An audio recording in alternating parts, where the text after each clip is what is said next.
Dear students, अस्सलाम वालेकुम। Lecture number 23, 5 June.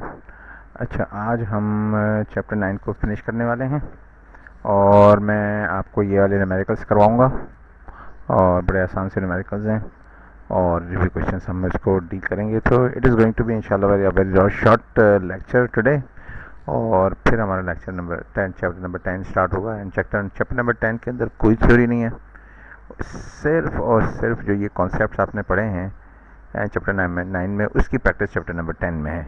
They actually haven't discussed anything, तो वो मैं चले चैप्टर 10 में बताऊंगा आपको। लेकिन मैं यहाँ पे ये बताना इसलिए चाह रहा हूँ आपको कि how important are these concepts for circuits involving AC. तो एसी में जो इम्पीडेंस का जो कॉन्सेप्ट है ना, ये जो हम इस वक्त प्रैक्टिस कर रहे हैं, is so important. Phasor concept है ये, तो बहुत इम्पोर्टेंट है ये।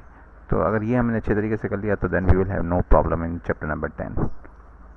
अच्छा, तो सर्किट एनालिसिस का जो एक बड़ा मेजर पार्ट था वो चैप्टर 10 पे ख़त्म हो रहा है एसी सर्किट्स पे। फिर जो है पावर सर्किट से एसी पावर का चैप्टर आएगा उसके बाद।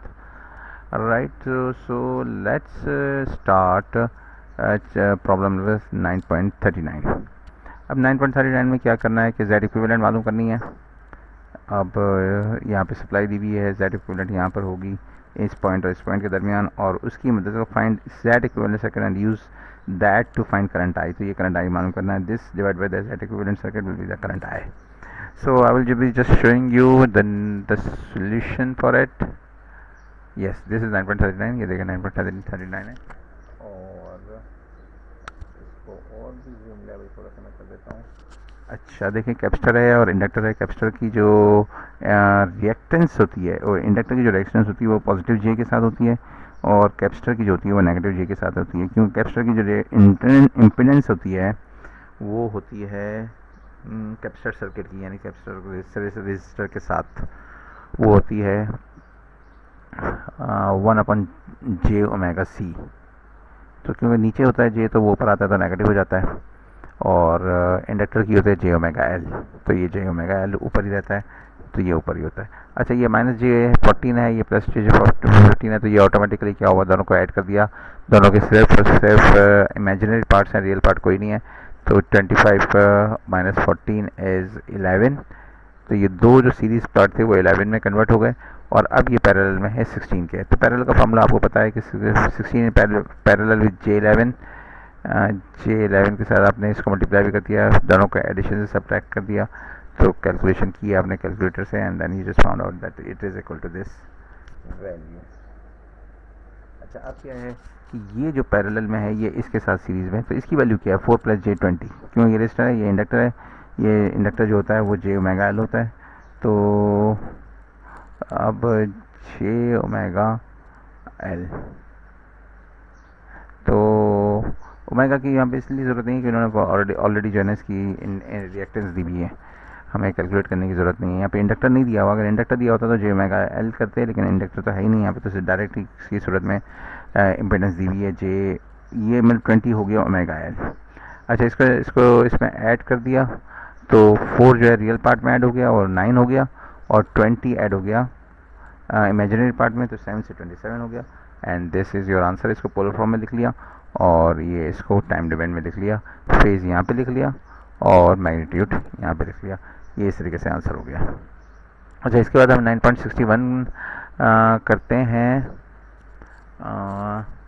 9.61 अब हमारे पास सॉल्व किया हुआ मेरे पास है 9.61। ये 9.61 ये क्या आ गया? अच्छा, ये भी पता नहीं क्या आ गया, इसको डिलीट कर दें। ओहो, कहाँ गया वो मटेरियल, ये वाला। अच्छा, 9.61 ये रहा। अब 9.61 मैं आपको किताब में भी दिखा दूँ। 9.61 ये रहा 9.61। अब ये आपको क्या लग रहा है, ये सवाल मुश्किल है आसान है? देखें, बहुत ही आसान है, इससे आसान सवाल हो ही नहीं सकता।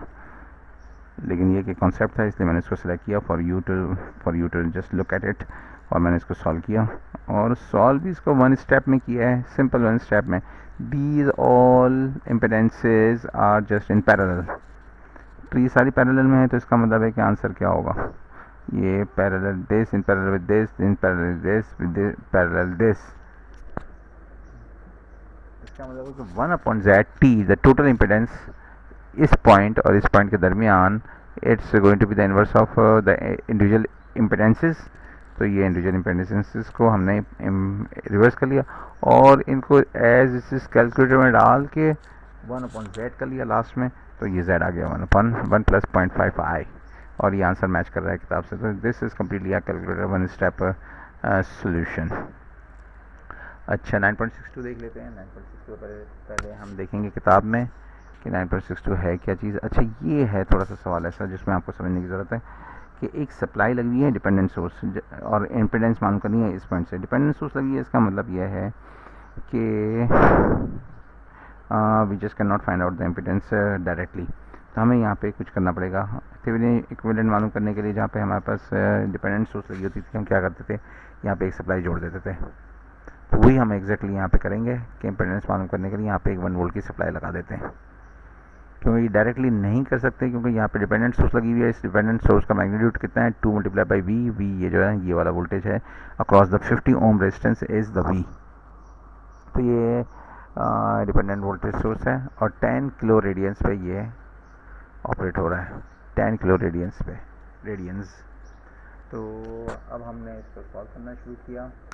ये सवाल उतारा, ZL मालूम की क्योंकि ये इंडक्टेंस दी हुई थी हेनरीज में, तो हमने ZL मालूम कर ली. 10 किलो रेडियंस 10,000 और multiply by L J omega L. तो ये J ओमेगा हो गया, ये J L हो गया, ये J हो गया, 20J आ गया आंसर. और ZC is -J upon omega C. तो ये ओमेगा हो गया, ये C हो गया 1 माइक्रोफैराड और ये -100J आ गया. इसको हमने यहाँ पे 20J लिख दिया इसकी जगह से और ये कैपेसिटर पे लिख दिया हमने -100J. और क्या किया कि एक सप्लाई लगा दी अपनी तरफ से यहाँ पर. अब हमने KVL अप्लाई किया, that is starting from this point -1 50i 20ji plus 2 और V की जगह पे 50i plus -100J multiply by i is equal to 0. तो i को कॉमन ले लिया सारी जगह पर, तो ये बच गया यहाँ पे 50 20J 100 और -100J ये बच गया. तो 1 इसको डिवाइड किया तो पता लगा कि ये हो गया 50 + 100 इज़ 150 और 20 और -100 इज़ 180. तो ये आ गया आपके पास i is equal to this. V upon I क्या किया, तो ये इसको 1 अपॉन से, क्योंकि सप्लाई हमने वोल्टेज जो कनेक्ट किया था वो सिंपल कनेक्ट किया था 1, तो ये आ गया 1 अपॉन 150 और ये इन्वर्स में करके ये Z इक्विवेलेंट आ गया.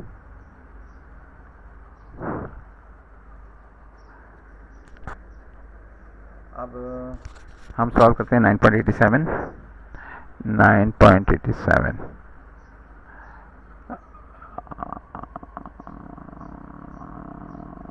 ये रहा 9.87. The network in this figure is part of the schematic describing an industrial electronic sensing device. What is the total impedance of the circuit? यहाँ से लेकर यहाँ तक मालूम करनी है 2 किलो हर्ट्ज पे. अब ये किलो हर्ट्ज दिया हुआ है ना, तो इसका मतलब है कि F दिया हुआ है, ओमेगा नहीं दिया हुआ है. ओमेगा मतलब होगा 2π multiply by 2 kilo hertz, 2π multiply by 2000. तो इस तरीके से इसको सॉल्व किया है मैंने 9.87 को. तो ओमेगा इज व्हाट, अच्छा 100 इन पैरेलल विथ 80. और ये जो चीज़ है ना J ओमेगा, ये इंडक्टर है. J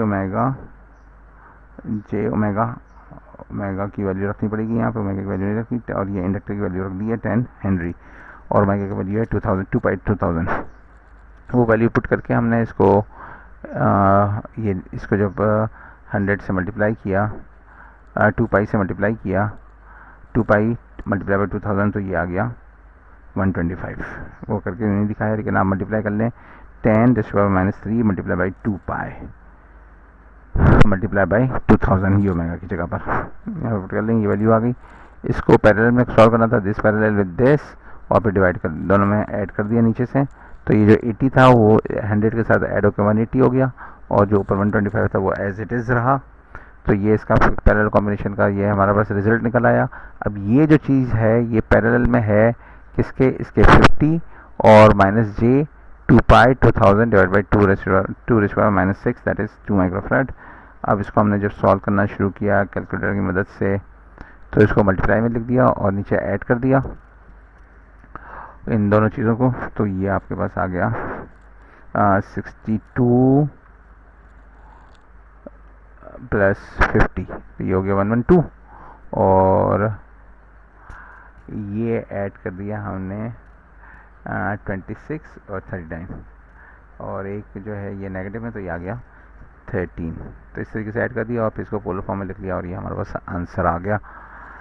इसको आप कॉपी पेंसिल पे करेंगे तो फिर मज़ा आएगा और आपको दूसरे न्यूमेरिकल्स को भी सॉल्व करने में बहुत ही कॉन्फिडेंस मिलेगा अगर आपने ये वाले सवाल अपने हाथ से सॉल्व कर लिया है।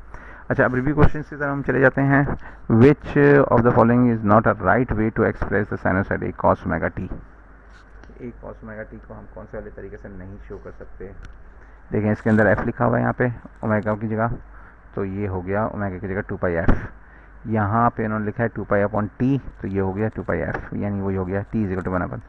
ये जो है टी की जगह पे T minus T capital time period में रिप्लेस कर दिया है, तो ये पीरियोडिक सिग्नल के लिए ये कंडीशन ट्रू होती है कि टी की जगह पे टी माइनस कैपिटल टी कर दें। ये जो तरीका है ना ये सही नहीं है, -93 नहीं शो कर सकते, द आंसर इज डी। अब इसको देख लें, आंसर इज डी। अच्छा, a function that repeats itself after fixed interval is said to be a periodic signal। अच्छा, which of the following frequency has the shorter period। कौन सी frequency जो होगी वो शॉर्टर होगी। लेकिन ये 1 किलो रेडियन है, ये 1 किलो हर्ट्ज़ है। 1 किलो हर्ट्ज़ की फ्रीक्वेंसी होगी जो उससे होगा वो होगा 2 पाई और ये एंगुलर फ्रीक्वेंसी लिखी है तो इसकी एंगुलर फ्रीक्वेंसी ज़्यादा है तो इसका पीरियड छोटा होगा। द आंसर इज़ बी, 9.3 में आंसर। देखिए इसका पीरियड छोटा होगा क्योंकि इसकी फ्रीक्वेंसी ज़्यादा है, इसकी फ्रीक्वेंसी कम है। ये पूरा एंगुलर फ्रीक्वेंसी, ये फ्रीक्वेंसी मालूम करने के लिए डिवाइड बाई 2 पाई करना पड़ेगा, तो ये तो ज़्यादा मतलब 1 किलो है दोनों, तो ये कम हो जाएगा। अच्छा, if v1 is equal to 30 sine omega T plus tan, v2 is equal to this, which of these statements are true. अच्छा, कौन सी लीड कर रही है, तो ये एंगल ज़्यादा है 50, तो एंगल v2 लीड कर रहा है। v2 Leeds v1, okay, v2 Leeds v1, b 9.4 में b है, v2 लीड्स v1 या v2 v1 और v1 लैग्स v2, तो ये भी डी भी है। या तो लीड की टर्म्स में लिखें की बात करें या लैग की टर्म में बात करें तो v2 लीड कर रहा है तो v1 लैग कर रहा होगा। The voltage across an inductor leads the current through it by 90। The voltage across जो होता है वो लीड करता है, तो ये सही है। करंट जो है इंडक्टर में लैग करता है तो वोल्टेज लीड करता है, तो दिस इज 9.5 इज ट्रू, ये 9.5 ये है। The imaginary part of the impedance is called reactance, ये आंसर इज सी, 9.6 का ई, 9.6 का ई। अच्छा, the impedance of the capacitor increases with increasing frequency. 1/j omega होता है इंक्रीजिंग फ्रीक्वेंसी के साथ, 1/j ओमेगा अपॉन में आ रहा है तो this is false. The impedance of the increases no decreases, 9.7, answer is B, false. अच्छा, at what frequency will the output voltage V nought in the 9.39 be equal to the input voltage. ये वाला जो voltage होगा वो इस वाले voltage के बराबर हो जाएगा। कब होगा, जब ये इंडक्टर की रेजिस्टेंस हाईएस्ट हो जाएगी, और इंडक्टर की रेजिस्टेंस हाईएस्ट कब होती है, जो ओमेगा एल होता है, ओमेगा ऊपर होता है डिनोमिनेटर में, तो इनफाइनाइट फ्रीक्वेंसी पर this will be just behaving as a open circuit. जब ये ओपन सर्किट होगा तो यहाँ पर जो वोल्टेज होगा यहीं पर, यहाँ पर वही वाला वोल्टेज होगा, तो 9.8 का आंसर इज डी, राइट, ये डी है। अच्छा, 9.9, a series RC circuit has V R is equal to 12 volt, V C is equal to 5 volt, तो इन दोनों the magnitude of the supply voltages. अच्छा, सीरीज़ में एक रेजिस्टर लगा हुआ है, एक कैपेसिटर लगा हुआ है, दोनों के ऊपर वोल्टेज दिए हुए हैं, तो दोनों का मॉड ले लिया है, तो 12 स्क्वायर प्लस 5 स्क्वायर, तो ये आ गया 144 और ये आ गया 25, तो इस तरीके से दोनों को ऐड करके इंडक्टर लिया तो 13 is the answer, 9.638। A series RCL circuit has R is equal to 30, XC is equal to 50 ohms, XL is equal to 90, तीनों लगे हुए हैं, रेजिस्टर भी लगा हुआ है, कैपेसिटर भी लगा हुआ है, इंडक्टर में। The impedance of the circuit is, तो वो क्या इम्पीडेंस होगा, तो 30 और XC है -j, एक्स है माइनस माइनस में आएगा, -J50 होगा, और ये होगा +J50। तो +J50 40 हो गया, 40 प्लस में 40, 30 प्लस में 40, आंसर इज बी 10। 30 प्लस 40, ये 50 और ये माइनस है, ये प्लस है, तो माइनस, तो ये प्लस आ गया, 40 प्लस आ गया, तो आंसर इज बी। तो होप कि ये आपके लिए फ़ायदेमंद था। नेक्स्ट लेक्चर में आएंगे इंशाल्लाह चैप्टर नंबर 10 के साथ, और प्रैक्टिस कीजिएगा सवालों की, और इसका भी हमारा इंशाल्लाह क्विज़ होगा जल्दी चैप्टर नंबर 8 का क्विज़ होने के बाद।